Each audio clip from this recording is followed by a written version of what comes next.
soldats de l'éclat maléfique! Certains monstres de Yu-Gi-Oh ne sont pas comme les autres. À la fin du royaume des duellistes, Yugi surprend tout le monde avec son soldat du lustre noir. Une carte de couleur bleue à 3000 d'attaque uniquement invocable grâce au rituel du lustre noir, avec Il terrasse My Valentine. Juste après, c'est Pegasus qui entre dans la danse en activant Rituel de la Noire Illusion pour invoquer sa créature ultime. L'abandonner n'est-il pas ravissant? Ce à quoi Yugi répond avec le rituel de magie noire. Il appelle le magicien du chaos sombre, termine le duel et libère son grand-père. Non, pas lui!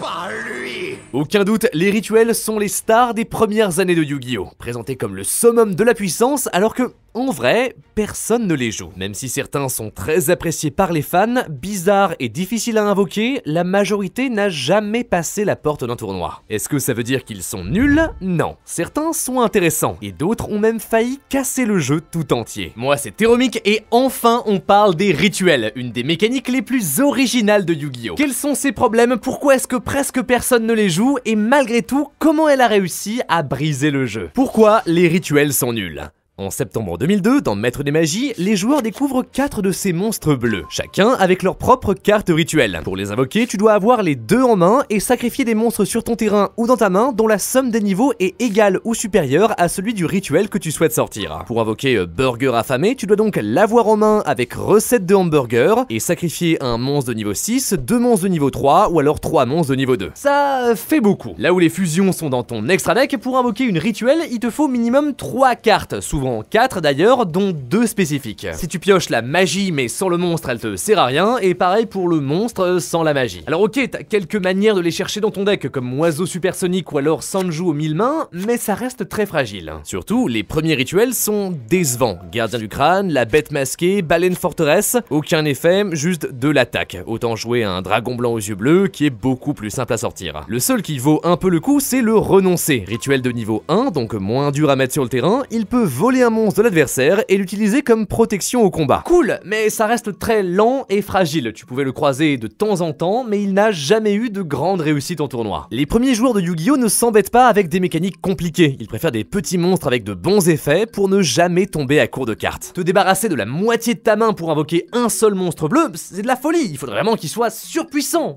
Et justement, peut-être qu'il y en a un. En 2006, dans l'ombre de l'infini, on découvre un nouveau rituel plus impressionnant que les autres. Contre 2000 points de vie, Pen, roi de l'Armageddon, peut détruire toutes les autres cartes sur le terrain. Un effet incroyable, on est des années avant le légendaire Dragon Rose Noir. Trou noir, mais sur un monstre. Là, tu peux briser les défenses de l'adversaire et attaquer. L'idée est alléchante, et encore plus en 2007, à la sortie de Art du rituel avancé. Clairement là pour régler les problèmes de la stratégie, elle invoque n'importe quel monstre rituel en sacrifiant des monstres directement de ton deck. Incroyable, le seul bémol c'est qu'avec tu ne peux sacrifier que des monstres normaux. Du coup pour l'utiliser tu dois remplir ton deck de créatures sans effet. À première vue ça la rend injouable, mais les fans de Yu-Gi-Oh sont ingénieux. On se rend compte que comme monstres normaux tu peux utiliser des insectes. Pourquoi? Parce qu'une fois que tu les as envoyés au cimetière pour ton rituel, tu peux les bannir pour invoquer un chargeur destructeur à 2800 d'attaque. Surtout après avoir rasé le terrain avec Pen, t'as généralement moins de points de vie que ton adversaire, ce qui te permet d'utiliser Megamorph pour doubler ton attaque et mettre 8000 points de dégâts en une seule battle phase. En plus d'être un des premiers vrais decks OTK, One Turn Kill, Pen devient le premier deck compétitif rituel de toute l'histoire du jeu. En 2007, il remporte le SJC de Anaheim et s'impose au sommet de la compétition pendant plusieurs mois. À tel point qu'en 2008, Konami décide de limiter Art du rituel avancé. Un coup dur qui rend le deck un peu trop instable, si bien qu'à la fin de l'année, il a disparu de la compétition. Sans le roi de l'Armageddon, les rituels retombent dans l'oubli. Même si progressivement on découvre des cartes comme Manju des 10 000 mains ou alors Préparation des rites, de nouvelles manières de les chercher, les monstres bleus manquent cruellement de puissance. Shinato, roi du plan supérieur, Zork, maître des ténèbres, Lycanthrope, mais qu'est-ce que vous voulez que je fasse de ça? Pour du changement, il faut attendre 2011. Dans Arsenal Mystérieux, Konami donne une seconde chance au rituel avec les Gishki, de type eau, spécialisés dans l'invocation des monstres bleus. Vision se défausse pour en ajouter un de ton deck à ta main, tandis que Ombre fait pareil pareil, mais pour les magies rituelles comme Aqua Miroir. Mais surtout, Ombre et Vision peuvent chacun servir de l'entièreté des sacrifices nécessaires pour l'invocation d'un rituel haut. Genre même s'il n'est que de niveau 4, une seule ombre suffit pour sortir un ogre âme de niveau 8. Si ça te semble fumé, c'est parce que ça l'est. Des effets pareils, on en avait encore jamais vu dans Yu-Gi-Oh! Et encore, je t'ai pas parlé des monstres rituels. Quand Ghost Kraken arrive sur le terrain, il regarde 2 cartes de la main de ton adversaire et en renvoie une dans son deck. Pas une fois par tour, du coup tu peux juste l'invoquer en boucle et il finit sans rien. Pire, Mind August. À chaque fois que tu l'invoques, elle renvoie 5 cartes de n'importe quel cimetière dans le deck. Comme ça a pas l'air fou, mais on se rend compte qu'on peut la coupler avec un max de cartes de pioche, comme notamment Destruction de main, qui force ton adversaire à défausser 2 cartes pour en piocher 2 nouvelles. Grâce à Mind August, tu peux renvoyer Destruction de main dans ton deck, puis le repiocher et le réactiver en boucle jusqu'à vider le deck de l'adversaire. Un des pires first turn kill de l'histoire. En plus d'être terriblement compliqué, le combo pouvait prendre jusqu'à 40 minutes. Alors oui, Gishki est un deck rituel jouable, mais son gameplay est horrible. Il devient l'une des stratégies les plus détestées de l'histoire, et il ruine des tournois tout entiers. Konami n'a plus le choix, il doit limiter Ghost Kraken et Mind August à une seule copie par deck, rendant leur FTK impossible. Ce que montre Gishki, c'est que Konami sait créer un deck rituel fort, il sait juste pas encore l'équilibrer. C'est un problème qu'on retrouve dans toute l'histoire de Yu-Gi-Oh! Soit on a des rituels simples à invoquer comme le Soldat du Lustre Noir ou alors Malacodet Zabissardant mais qui ne font rien et qui sont donc injouables, soit des rituels galères à sortir mais avec des effets broken comme Amor Factor Pain qui bloque toutes les fusions synchro et Xyz, Magicien du Chaos Sombre Max qui empêche l'adversaire d'activer des effets de monstres, Albazoa qui envoie la moitié de son extra deck au cimetière. Puisqu'elles sont trop dures à mettre sur le terrain, personne ne les joue. Mais à la minute où grâce à un nouveau combo elles deviennent accessibles, elles sont juste ultra frustrantes et on doit les bannir. C'est pas un design qui fonctionne. Et ce problème, il atteint son paroxysme en 2015. Le meilleur deck rituel. Quand les forces secrètes arrivent dans les magasins, les joueurs découvrent les Yosenju, les bêtes spirituelles et les cartes qui vont chambouler la compétition, les nécroses. Des rituels, tous avec 2 effets, un sur le terrain et un dans ta main. Héritage direct des Gishki, Clemos Soles et Brionax se défaussent pour chercher respectivement une magie et un monstre nécrose de ton deck à ta main, tandis que Gugnir et Valkyrius se défaussent pour protéger tes monstres de la destruction et du combat. Plus aucun problème de briques, peu importe ce que tu as en main, tu peux toujours faire quelque chose. Pour les invoquer, utilise Miroir Nécrose. En plus de sacrifier des monstres, tu peux aussi les bannir de ton cimetière pour assembler les étoiles nécessaires bien plus facilement. Et même si là t'en as pas assez, Shorit peut servir du sacrifice entier à lui tout seul, avant de chercher encore un autre Nécrose lorsque tu l'utilises pour un rituel. Puis si jamais t'as plus de monstres sur ton terrain, tu peux bannir le miroir de ton cimetière pour ajouter une autre magie nécrose comme cycle ou kaléidoscope, d'autres excellentes manières de faire des rituels. Rien qu'avec ça, les nécroses sont ultra accessibles et ne tombent jamais à court de ressources. Mais surtout, sur le terrain, leurs effets sont dévastateurs. Tant qu'il est là, Unicorn annule les effets de tous les monstres invoqués de l'extra deck. Parfait pour temporiser jusqu'à sortir Trishula. Lorsqu'il arrive, il bannit 3 cartes, une sur le terrain, une dans le cimetière et une dans la main de ton adversaire. Nécrose est une réponse parfaite à tous les problèmes des rituels. Il n'a aucun défaut. Le seul problème, c'est qu'il en devient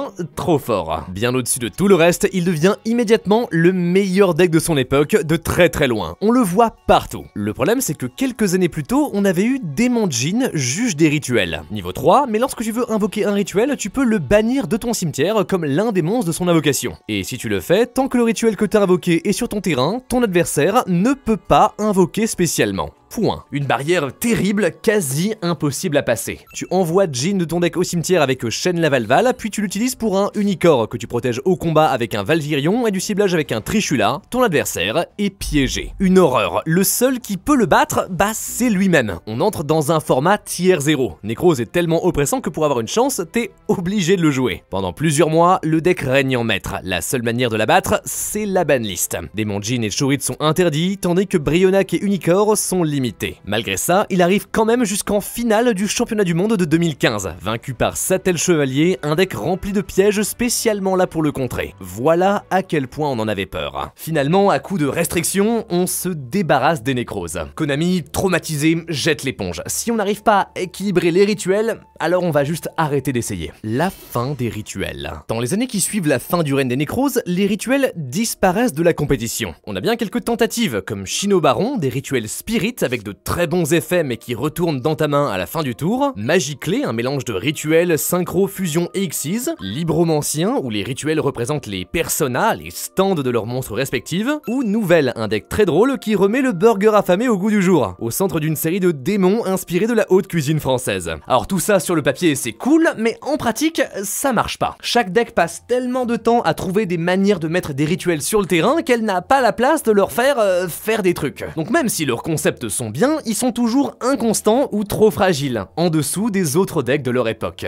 On tente bien de leur donner du support, comme avec les luttes incantations, des séries de petits monstres qui ajoutent des monstres et magies rituelles de ton deck à ta main, en plus de te donner les étoiles pour les invoquer. Seul problème, ils bloquent ton extra deck, ça les rend quasi injouables. On les a un peu vus couplés au Nécrose ou alors au Dragon Blanc aux yeux bleus KO Max, mais sans succès. Ils ne règlent pas le problème fondamental, si tu pioches tes rituels mais sans manière de les invoquer, tu peux rien faire. C'est ce que tentent de régler les mégalithes. Dans l'héritage direct des Nécroses qui ont des effets dans ta main, eux n'ont carrément pas de magie rituelle du tout. À la place, Bétor peut se défausser pour sortir un mégalith de ta main, tandis que Fool peut faire une invocation rituelle directement du deck. Alors dit comme ça c'est bien, on réduit le nombre de briques, mais en pratique, non. Le problème de mégalith, c'est sa difficulté. Les combos n'ont aucun sens, absolument pas linéaires, avec des dizaines de pièges qui peuvent te bloquer. Même si théoriquement à sa sortie il était jouable, le deck était tellement complexe que personne n'a pris le temps de l'apprendre. Malheureusement, c'est la même chose pour Vent de Terreur. Des rituels zombies, centrés autour de l'assassin Revent de Terreur, qui gagne des effets en fonction des monstres que t'as utilisés pour l'invoquer. Le Revenant lui permet de bannir les cartes adverses, tandis que le noyau le protège du ciblage. Intéressant et plein de potentiel, mais encore une fois, ultra dur à jouer. Les combos sont sans queue ni tête, les joueurs préfèrent se concentrer sur des stratégies plus simples et efficaces, et le deck retombe dans l'oubli. Au final, après les Nécroses, le palmarès compétitif des rituels reste faible. Les Neftis font rapidement parler dedans Duel Links, puis en 2023, c'est Mikanko qui gagne le YCS de Bolivie. Alors ça compte,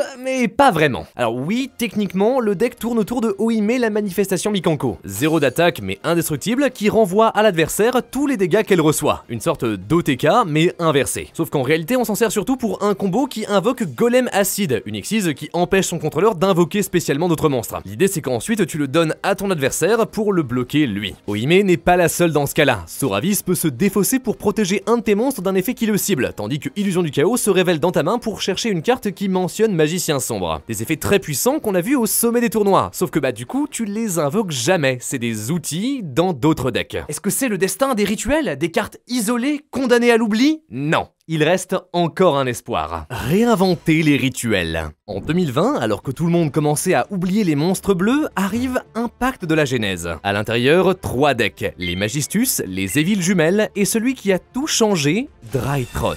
Machine de niveau 1 avec 2000 d'attaque. Gamma Eltanin réanime un autre Drytron, Altaïs pioche une carte, mais surtout Zeta Aldiba cherche n'importe quelle magie rituelle de ton deck, tandis que Alpha Thunban cherche n'importe quel monstre rituel. Une folie, surtout quand Météonis, leur magie, invoque n'importe quel rituel de ta main ou cimetière, non pas en comptant leurs étoiles, mais leur attaque. Par exemple, sacrifie 2 Drytron à 2000 pour invoquer une créature à 4000, comme le Dragon Blanc aux yeux bleus KO Max ou Draconids. Inciblable peut attaquer toutes les créatures adverses, un titan. Alors là, comme ça, tu te dis, bon, c'est sympa, mais ça fait quand même beaucoup de monstres à sacrifier. Et c'est vrai, sauf que pour ça, t'as Ben 10. Quelques années plus tôt, on avait reçu les Anges Cyber, carte d'Alexia Rode dans Yu-Gi-Oh! GX, elles ont toutes un effet lorsqu'elles sont sacrifiées. Ben 10, elle, ajoute n'importe quel monstre elfe lumière de ton deck à ta main, pas une fois par tour, et n'exclut pas elle-même. Du coup, tu pouvais juste sacrifier Ben 10, en chercher une autre, la resacrifier, en prendre une troisième, ça tout en spammant le terrain avec les Drytron. Des ressources infinies. Pour finir, tu prenais un autre elfe lumière comme Maître de la Vanité, qui empêche l'adversaire d'invoquer spécialement, ou Héros de l'Ultime. Lorsque ton adversaire invoque un monstre ou alors active un effet, tu peux défausser un elfe lumière pour l'annuler et le détruire. 2 cartes qui disent tu joues pas. C'est fini mon pote, tu peux pas gagner. Surtout, dès le prochain tour, tous tes Drytron reviennent du cimetière. Un lock presque parfait et un grind incroyable. Pour la première fois depuis des années, les rituels remontent au sommet de la méta. Le seul problème, c'était le Covid. En 2021, presque tous les tournois sont suspendus. Après, Drytron gagne quand même le championnat national du Royaume-Uni et en ligne, il est partout. Quelques mois plus tard, on finit par interdire Transporteur Union et Eva, 2 très bons outils pour le deck, et surtout, on limite Ben Ben 10 a une seule copie par deck, ce qui restreint grandement ses combos. Après, ça l'empêche pas de continuer de performer de temps en temps. Comment expliquer un tel succès? Quel est le secret de Drytron? Eh ben, paradoxalement, les sacrifices. Depuis le début, c'était le problème. Invoquer un rituel te demande de dépenser beaucoup trop de cartes. Ça les rend bien trop durs à équilibrer, et pendant longtemps on a tenté d'augmenter leur puissance ou alors de réduire leur coût, mais sans succès. Mais là, au lieu de se réapproprier les rituels, Drytron se réapproprie le concept même du sacrifice. Il ne le voit pas comme une faiblesse à contourner, mais le transforme en une vraie mécanique de jeu. Dans Drytron, tu aimes sacrifier des monstres. Au lieu de vider tes ressources, ça te permet de déclencher tes effets et continuer tes combos. En plus de rendre les rituels jouables, ça les rend uniques. Konami continue sur cette lancée avec les 100 voix. Des rituels centrés autour de l'eau. Comme Shurit, elle peut compter comme le sacrifice entier pour invoquer un rituel de son archétype. Et si tu la sacrifies, tu peux la réanimer puis placer une magie ou piège continue sans voix directement de ton deck sur le terrain. Ça rend le deck très solide. À chaque tour, tu invoques tes monstres bleus avec ta prêtresse qui revient en boucle pour te rapporter encore plus de cartes. On le voit encore régulièrement en tournoi, jamais au sommet, mais toujours présent. Mais celui qui pousse le sacrifice à la perfection, c'est Mitsurugi. Sorti au début de 2025, exclusif en Occident, le deck a tout compris. Ces monstres ont tous des effets lorsque tu les sacrifies. Aramasa cherche une autre créature du deck, Saji une magie ou piège, tandis que Kusanagi en reprend une du cimetière. Tu t'en sers pour sortir d'énormes rituels, principalement Murakumo, lorsqu'il arrive, il rase le terrain adverse. À côté, Abakiri invoque un Mitsurugi de ton deck, tandis que Futsu les ramène en boucle de ton cimetière à chaque fois que ton adversaire invoque un monstre. Mais surtout, à chaque fois qu'ils sont sacrifiés, tu peux ajouter une carte Mitsurugi de ton deck à ta main et les réinvoquer spécialement. Excellent, surtout quand tu les couples avec leur magie rituelle. Elle invoque soit un Mitsurugi de ton deck en sacrifiant des monstres de ta main ou terrain, soit un Mitsurugi de ta main en sacrifiant des monstres directement du deck. Une folie. À côté, ta prière qui sacrifie un monstre pour ajouter un Mitsurugi de ton deck à ta main et en réanimer un autre du cimetière. En gros, tu sacrifies tes monstres puis tu les ramènes pour récupérer encore plus de cartes et raser le terrain adverse au passage. Monstrueux, il ne joue pas avec le sacrifice, il est le sacrifice.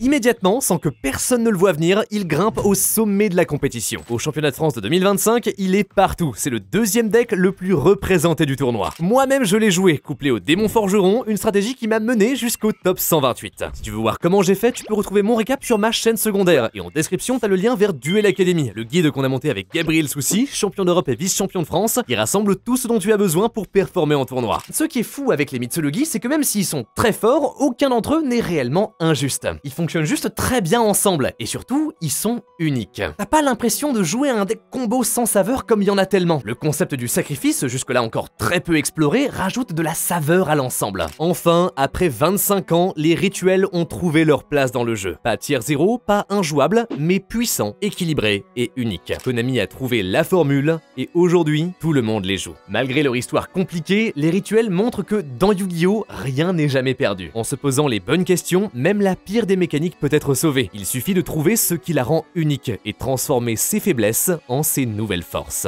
Je ne sais pas où vont aller les rituels du futur, mais je suis sûr qu'on va encore en voir d'autres toujours aussi fun qu'original qui continueront de faire briller Yu-Gi-Oh! Et sur ce, merci beaucoup de m'avoir écouté, c'était Théromique, n'hésitez pas à vous abonner, à partager la vidéo autour de vous, croyez en l'âme des cartes, à la prochaine.